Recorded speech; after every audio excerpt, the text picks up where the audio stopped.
Hello, Guten Tag und Assalamu alaikum. Welcome to the microwave series.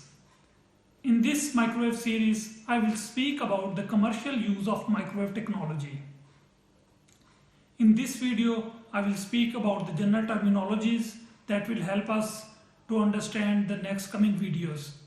In the coming videos, I will speak about, start with the household microwave oven, and then we will speak about the next generation of the microwave oven, and gradually I will move on to the industrial applications of the microwave technology. So in this video we start with the general introduction. So let's start with the ISM band.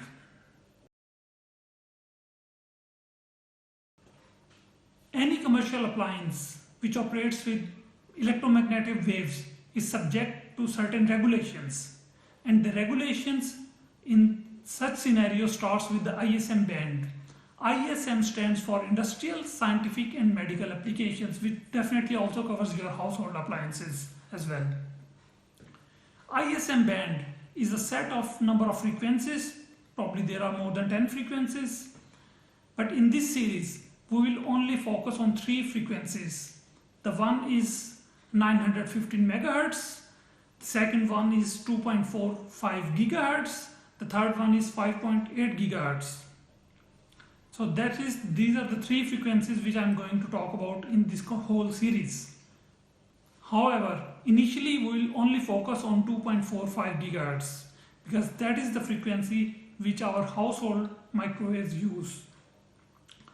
Despite the benefits of other frequencies like 915 megahertz or 5.8 gigahertz, which we'll speak about later, despite all the benefits of the other frequencies, it is not technically or economically feasible to use that frequencies in our household microwave oven. So we stick with 2.45 gigahertz for this current generation of microwave ovens what we have at home.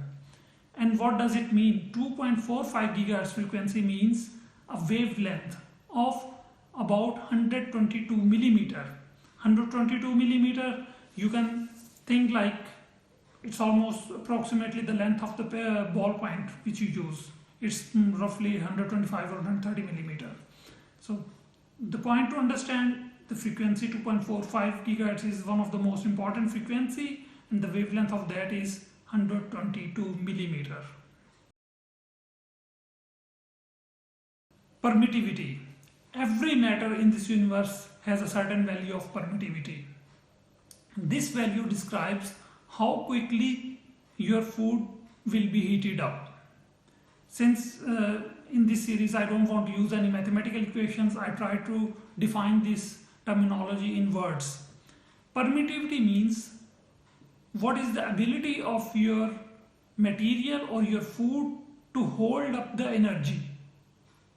And the second parameter within the permittivity is that how quickly that energy which is stored inside your food can be turned into heat, which will eventually heat up your food.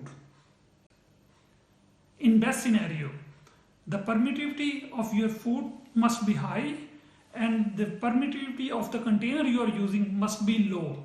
That's the right ideal balance which we expect when we are heating up our food in the microwave oven.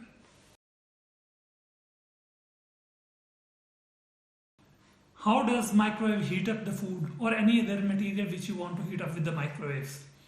This is one of the most interesting phenomena about the microwave technology. Microwaves, like any other electromagnetic waves, they are sinusoidal in nature. That means the wave goes to the top crest, then moves down to the bottom crest, and then comes back to the zero.